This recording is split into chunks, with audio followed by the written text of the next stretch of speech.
अस्सलाम वालेकुम वरहमतुल्लाह।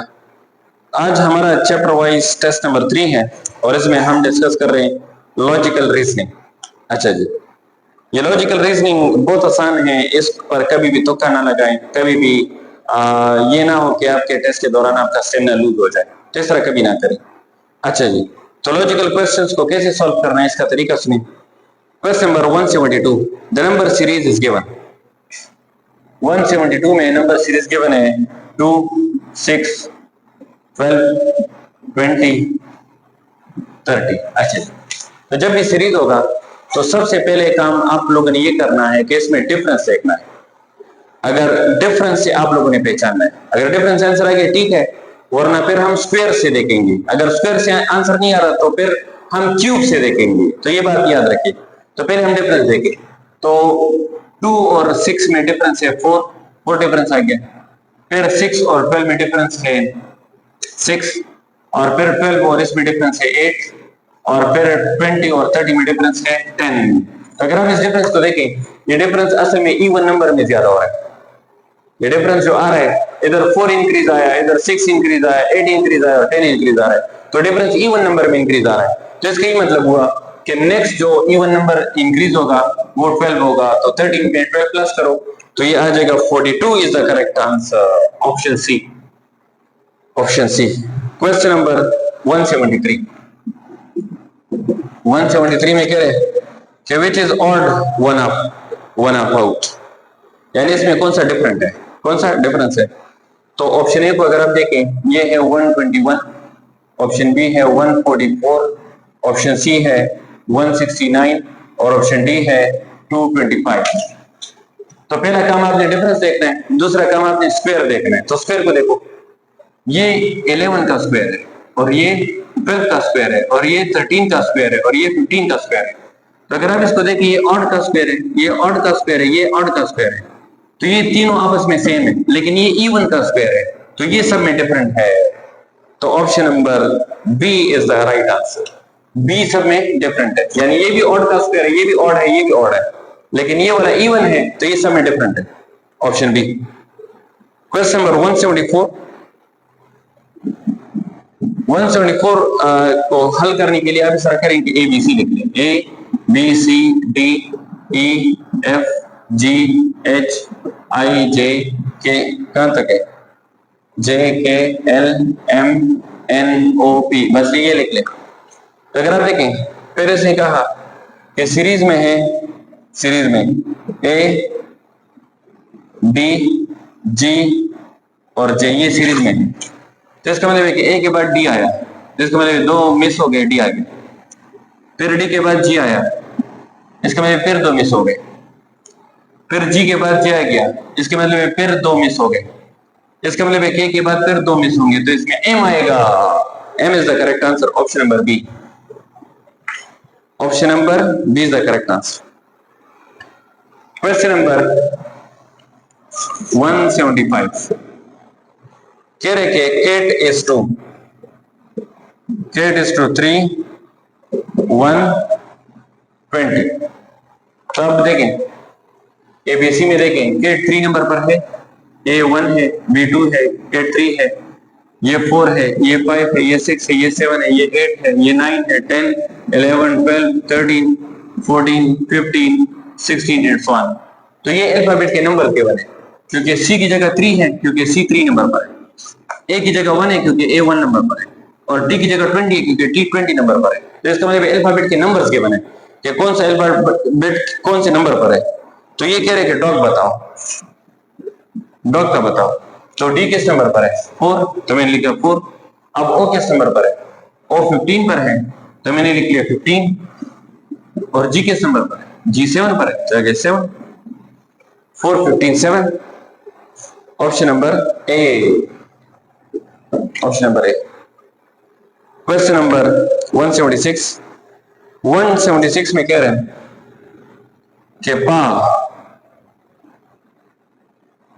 is to cat, pa is to cat, as hand is to। तो देखें, कैट का पंजा पा होता है, यानी ये जानवर है और ये उसका पंजा। तो इसका ये मतलब है कि इधर जो है, इधर इधर जो है वो जानवर आना चाहिए या इधर कोई आना चाहिए जिसका हैंड हो। तो हैंड किसका होता है? ह्यूमन का होता है। तो हैंड ह्यूमन का होता है, तो ह्यूमन इज टू हैंड। इसका मतलब है कि अगर इधर पा है तो इधर हैंड है, इधर अगर कैट है तो इधर ह्यूमन है। तो ह्यूमन का हैंड होता है, कैट का पाव होता है, पंजा। अच्छा, तो 177 book is to reading. 177 book is to reading. Book को पढ़ा जाता है एज फोर्क इज टू। अच्छा, तो देखें बुक का इस्तेमाल ये है कि इसको पढ़ा जाता है, तो फोर्क का इस्तेमाल ये है कि इसको खाया जाता है, ईटिंग। फोर्क को खाया जाता है तो इसमें आ जाएगा eating. Option number C is the correct answer. Option number C is the correct answer. Question number 178 में कह रहे हैं doctor is to hospital. Doctor is to hospital. देश टीचर इज टू। तो गौर से देखें, डॉक्टर काम करता है किसमें? अस्पताल में। डॉक्टर अस्पताल में काम करता है, तो टीचर काम करेगा स्कूल में। यहां पर क्लासरूम ना कहे, स्कूल कहे, क्योंकि उसने ये नहीं कहा कि doctor is to operation theatre, या डॉक्टर इज टू ओपीडी, या doctor is to kidney ward, या doctor is to cardiologic ward. इसने ये नहीं कहा, उसने कहा डॉक्टर इज टू हॉस्पिटल। तो पूरा सिस्टम का जिक्र किया। तो हमने कहा doctor teacher is to school, classroom नहीं कहना, क्योंकि अगर वो कहता कि doctor is to kidney ward, तो हम कहते हैं टीचर इज टू क्लासरूम। अच्छा जी, तो इसने डॉक्टर इज टू हॉस्पिटल का, तो इसका मतलब पूरे अस्पताल में काम कर रहा है, तो टीचर पूरे स्कूल में काम कर रहा है। सही। 179 मिल्क इज टू काव। मिल्क इज टू काव एज वूल इज टू।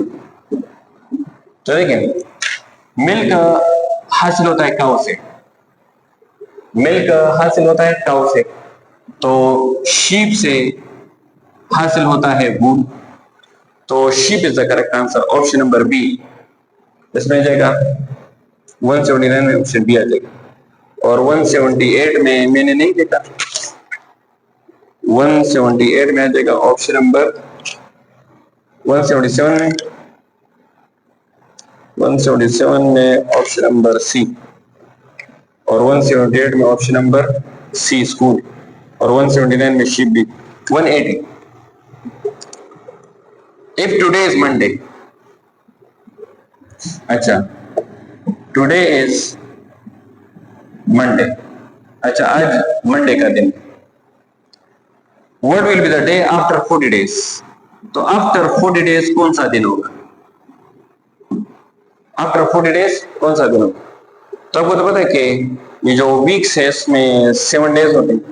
तो सर करो, ये जो 40 डेज है ना, इसको 7 पर डिवाइड करो, तो 7 पंजे 35, तो रिमाइंडर आ गया 5। इसका मतलब 5 वीक्स आ जाए, तो 5 वीक्स के बाद भी मंडे आएगा, 5 वीक्स के बाद भी मंडे आ गया, तो इसका मतलब मंडे आ गया 5 वीक्स के बाद। अब 5 डेज रिमेनिंग है, रिमेनिंग 5 डेज है, तो इसके बाद काउंट करें। ट्यूसडे होगा, है ना, 1, फिर ट्यूसडे के बाद वेंसडे होगा 2, फिर रिमेनिंग 5 है ना, तो 5 दिन इसके बाद कर लें, तो थर्सडे 3, फ्राइडे 4, सैटरडे इसके बाद 5, तो 5 दिन बाद सैटरडे होगा। मंडे के 5 दिन बाद सैटरडे, फिर रिमाइंडर 5 डे आ गया, तो मंडे के बाद 5 दिन देख लें, तो इसमें आ जाएगा Saturday. Option number D is the correct answer. उम्मीद है ये समझ आ गया होगा। चलें, wish you best of luck. अल्लाह हाफिज़।